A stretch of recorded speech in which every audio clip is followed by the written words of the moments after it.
Thank you for watching CTR TV. I'm Christy Olds, and today we have a capital conversation with the House Majority Leader, Matt Ritter. And Matt, thank you for joining us. Thanks for having me.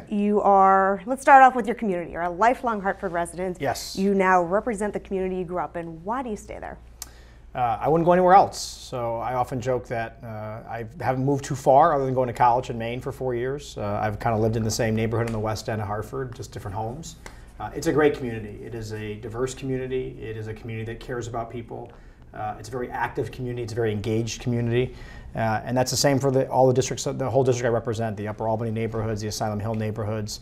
I actually had the good fortune of being at a 20th celebration of a neighborhood organization in Asylum Hill just a few weeks ago. And think about that, 20 years of an organization, all volunteers, advocating for their neighborhoods. The diversity is really what America's all about. And so it's a great place to raise a family and have children. Okay. You're in your second session now as Majority Leader. Yep. Last year was a long year, a difficult budget year. It went all the way into the fall. What did you take away from that will now help with this session? Don't ever do that again. If you can avoid doing a budget till Halloween, it's probably in everyone's best interest. Look, it's sort of, to me, you have to go back to November of 16, and that's where really the session started, because that's what the voters gave us, which was a very divided legislature. And maybe it took us all a while to adjust to that new reality. When the Senate was 18-18, that's the first time in over 115 years. The House being so close hadn't been that way in a while. We all didn't really maybe adjust at first, both sides. And then as we began to realize what was going on, it already was too late and we didn't have a budget by the time we adjourned. What I'm proud about, though, and what I learned the most from that experience, is that Connecticut is not Washington, D.C. still. And people can sit down, they can agree on things they disagree about, but also they can find common ground. And we did that in a historic fashion. Nobody thought we could do that. Nobody ever thought you'd see a budget pass the overwhelming manner that it did in a bipartisan way. So there is still hope left in politics. For people who are very cynical and think that Democrats and Republicans can't work together, they can.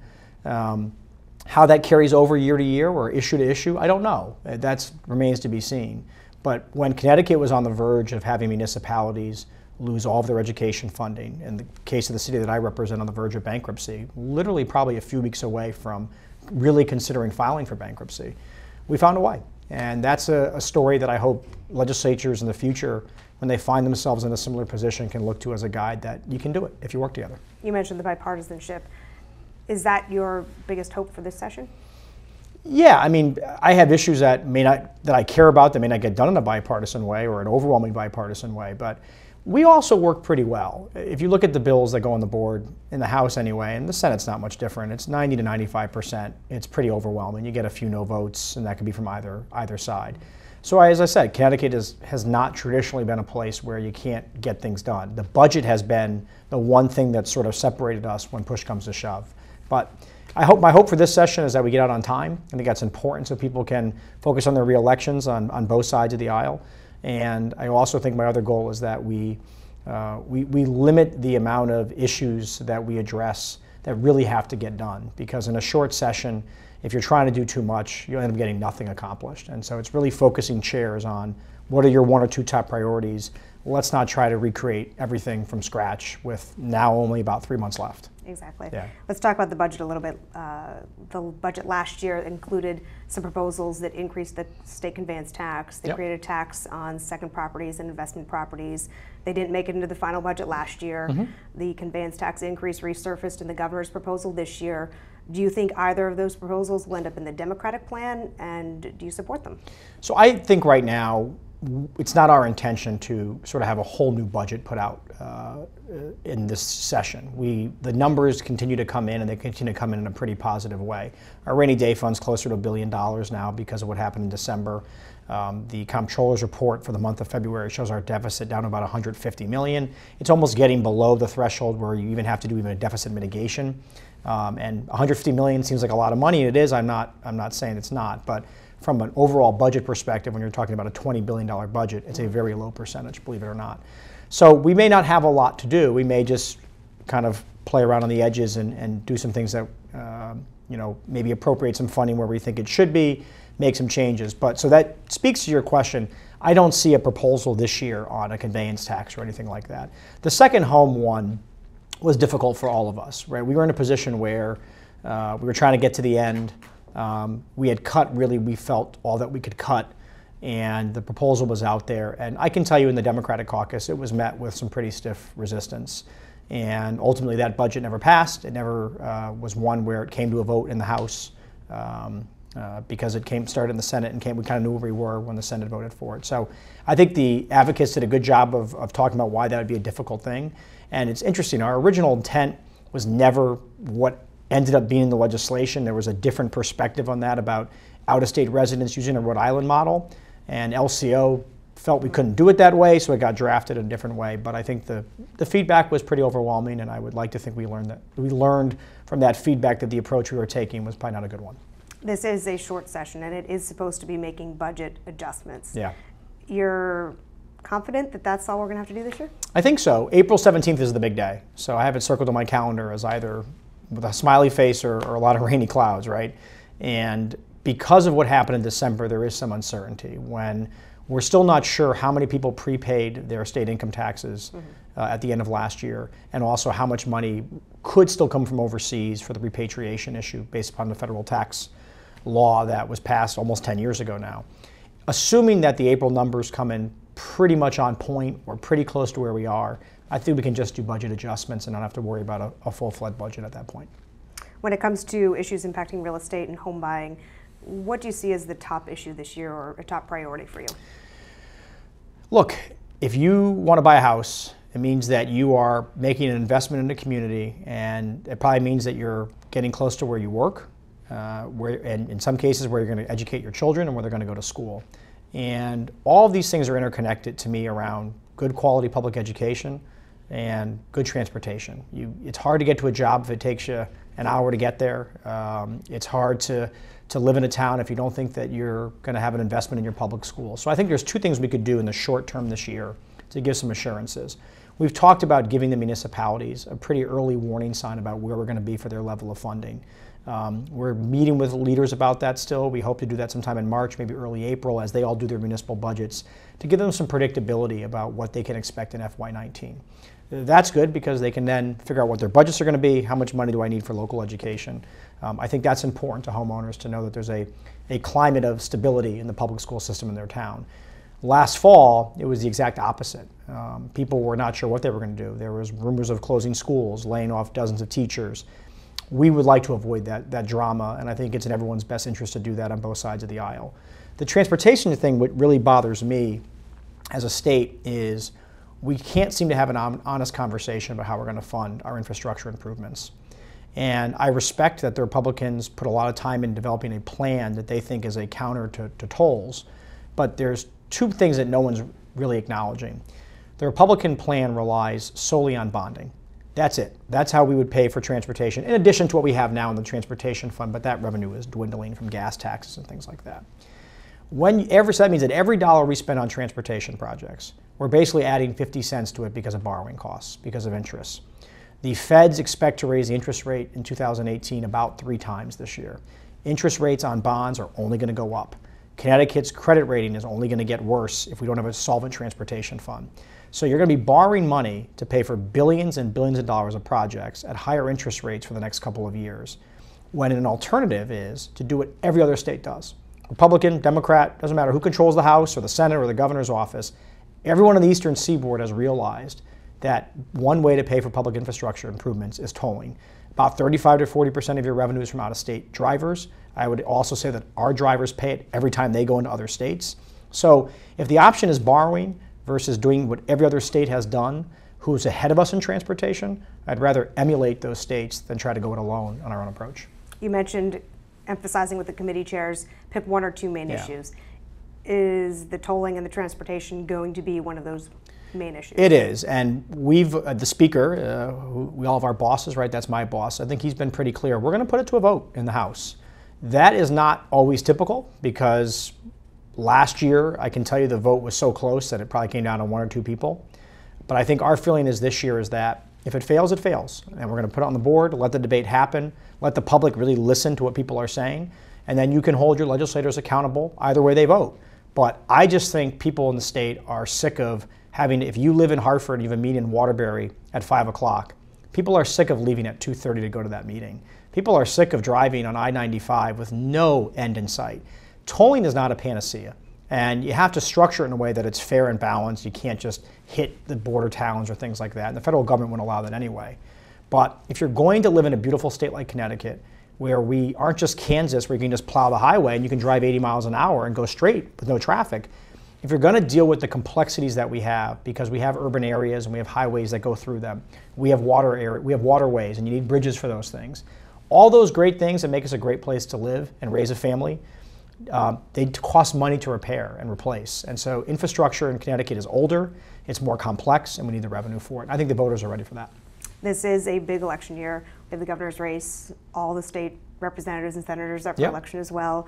You mentioned the importance of getting out on time so everyone can turn to those re-election campaigns. What is going to determine how this election cycle plays out? Yeah, I won't be a pundit and try to predict for you who the next governor will be. I won't ask. There's about 52 people running, so I can't even list them all.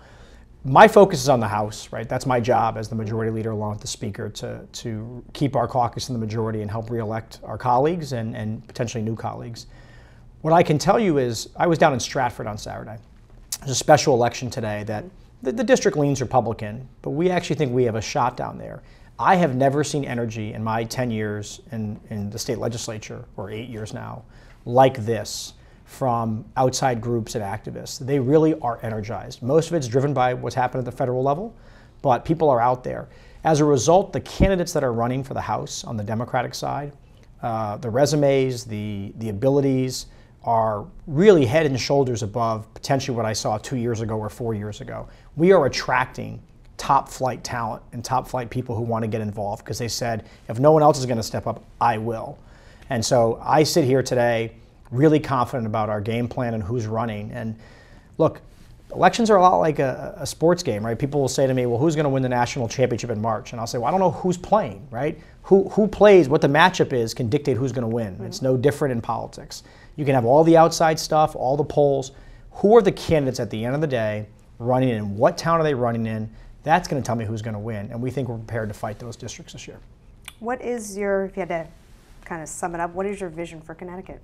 I think our vision is to get fiscal stability. That's really the most important thing. And we're getting closer with some of the changes that we made in a bipartisan way.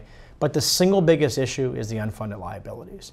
The confusion, I think, for the taxpayers and the residents of Connecticut is they see these budget deficits and they assume one of two things. One is we're spending way too much money. Or number two, that people are just leaving the state in droves and therefore it's creating a real revenue shortfall. Well, spending's not really been a problem. If you look at our historical expenditures, we're not spending way above, from an inflationary perspective, where we were 10 years ago. State government is at its leanest ever as a percentage of state government in terms of employees. Governor Malloy has done a really good job with that. And now we have a spending cap that's been enacted in a bipartisan way. So spending's not really the problem. Then the question is, are people leaving in droves? There are people that are moving out. That's always been the case in Connecticut, that some people who hit 65 decide to go to Florida. I would agree that we have to think about estate tax and income tax in light of the federal changes to make sure we create a climate that people want to be in when they retire. But I would also acknowledge that I don't think people are leaving or making a decision about where to move based upon 10 basis points on the income tax. So you have to find a balance there. Quality of life matters too. So taking all those things into consideration, the budget problems are really the unfunded liabilities, despite what people think. And that is because we've had a pension fund that in many cases we didn't pay the fully actuarially recommended amount for 70 to 80 years. So you have a state employee fund that never got the amount that was supposed to go into it until 2011. Those liabilities just amass in a really, really high way. If we were able to address those, we would create enough room in our budget to lower taxes, to increase spending on social services, because those payments could be as high as $7 billion in 2024. So whoever's running for governor of the legislature should have a plan on that. We've definitely have done some things at the state level. We've restructured the payments on the state side, so the state pension funds that we owe for the employees will be paid out over a longer period of time, so we're paying less on an annual basis. We should do the same thing with the teacher fund, and we may consider selling some of our state assets into our pension funds. There's a commission that's coming out tomorrow with some recommendations. We're looking at some creative ways. If we could address those two funds and the unfunded liabilities, the state would be in a really good position to be more competitive than it is today. You're relatively new in terms of your years in the legislature, 8 years. Yep. You're already majority leader, rose pretty quickly through the ranks, but it kind of runs in your family. What I understand, your dad was the speaker. He was. Your grandfather also served. Yep. Talk about that family history and kind of, is that what drove you to where you are now? Of course, you can't help but, as a kid, observe what your father does. I was not born when my grandfather was in the legislature, so that was a long time ago. But I wanted to be a sportscaster. That's what I wanted to do. I wanted to do what you do, just call games my whole life. I initially wanted to be a sportscaster. Yeah, that was my thing. I was going to do college basketball, and with Sean McDonough and do the Big East tournament in New York, which now UConn's not even in the Big East anymore, so that dream is gone too. But I got to Colby College, and then I went to UConn Law School, and I won't say I got the bug, but I got back to Hartford, the home that I'm from, and realized that there was no young people involved in government at the local level. And there was a city council race in 2007, and everyone was talking about downtown and young people and all this new housing that needed to be built in Hartford and how to attract millennials, and the youngest city council person was 55 years old. And I said, you're not going to get people with, no offense, you need people who can actually relate. And we did a lot of really innovative things. We had a bunch of task force and working groups my first year there when I got elected. And I'm not saying that's what led to CERTA or the development downtown, but here we are 10 years later with 2,000 units of housing built in downtown Hartford. And I think those conversations were the seeds that helped grow what downtown has become to help bring Hartford back. So I think just getting back and being involved, and then the legislature, I sort of made the decision at some point after a couple of years that given the city's financial challenges and structural challenges, the best way I could be helpful to the city was the state capitol. And I still believe that. And I had people who were disappointed when I left local government to go to the Capitol, particularly at a younger age. And I look back on that decision now, and I was proven to be right, because the city of Hartford would be bankrupt today if it weren't for the state of Connecticut and the work that the entire Hartford delegation did and that bipartisan budget. So to me, it was the right move, and I think that what happened last year really proves my point, which is the city is really a creature of the state and needs the state support in a lot of ways. Is that a tough sell for a lot of your colleagues? Oh yes, very much so. It was a very hard sell, and it was hard to get my colleagues on board and Republicans on board. But ultimately, it's not the first time it's happened in Connecticut. Waterbury, which at the time had a Republican mayor, was on the verge of bankruptcy. The state helped them out. Happened to Bridgeport in the 1980s. The state helped them out. What the state should be realizing is, instead of saying we shouldn't help Hartford or Waterbury or Bridgeport, is why every 15 years does a city get on the verge of bankruptcy? We think we put some good protections in place. We have accountability review boards now on a statewide basis that can look at these communities that tend to get themselves in trouble, and we're going to hope to avoid that in the future. But if any town in Connecticut, I don't care how small or how big, came to me as a legislator with the same problems Hartford had, I would do everything I could to help them. Realtors are always saying, give me a Connecticut I can sell. Mm-hmm. How do we get there? Yeah. Well, I think stability is a really key thing, and I keep saying that. I think the problem for Connecticut is the budget's been all over the place, it seems. So people are just not sure what's going to happen with next month's revenue estimates or next year. And that goes from local education to tax rates. We really should think about, we budget in a two-way or two-year process. The more we can think about budgeting in 5 and 10-year increments and really sticking with that, and that's hard because legislatures change and governors change, but the more we can think about that, it gives everybody an idea of what to expect over the next 5 years. It's easier to want to move into a state with that level of stability.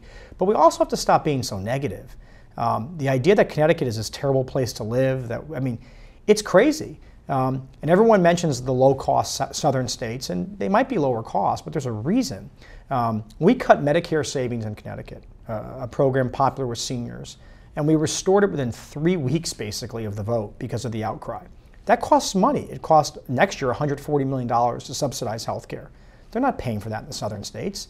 I don't think in Texas you're going to find that level of coverage for people. In Connecticut, we have a tradition of taking care of our neighbors and our seniors and people with intellectual and developmental disabilities. But it's expensive. It costs money. And so it's not that people don't understand they have to pay taxes and we have to have revenue. But we have to make sure we do it efficiently, in a transparent way, and have predictability and stability. But the negativity's really got to stop, because it's a great place to live and raise a family. And I live in a neighborhood that when I bought a house, there was no young kids on the street, and there's now 14 kids on the street. So people are buying homes in Connecticut, they're buying homes in Hartford, but I think the end of the day, you're attracted to, like I said, where are you working and what are the schools like? And in Connecticut, we do pretty well in that category. So, if you're going to make a sales pitch about your particular district, yep, what would you say to people?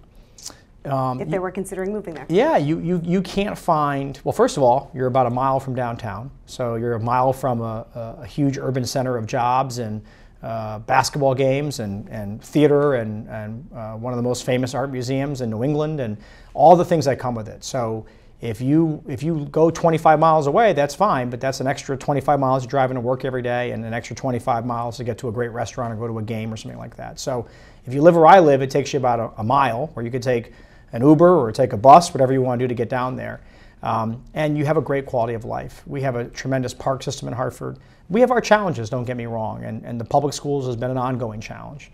But the amount of magnet schools that have been created, the amount of open choice programs that exist, it's different than it was when I went to public school in Hartford 20 years ago to Noah Webster Elementary School. So I think there's a lot of good things happening. There's more work to be done, but I see, and it's also, the homes are so beautiful, and you can't find it anywhere. The home I live in was built 100 years ago. Everywhere in my neighborhood, and in many cases, the Blue Hills neighborhood, a lot of these homes were built in the 1910s, 1920s. They don't build them like that anymore. So the investment's worth it. Our property taxes are lower than West Hartford's, for example. So I hope people continue to move into Hartford, and we've seen people leave, but we've seen people come into. Is there anything else you'd like to add? No, this has been great, and I appreciate the opportunity to sit down and answer questions. Matt, I appreciate you being Great, here. thank you. House Majority Leader Matt Ritter joining our Capitol conversation today. Thank you for watching CTR TV.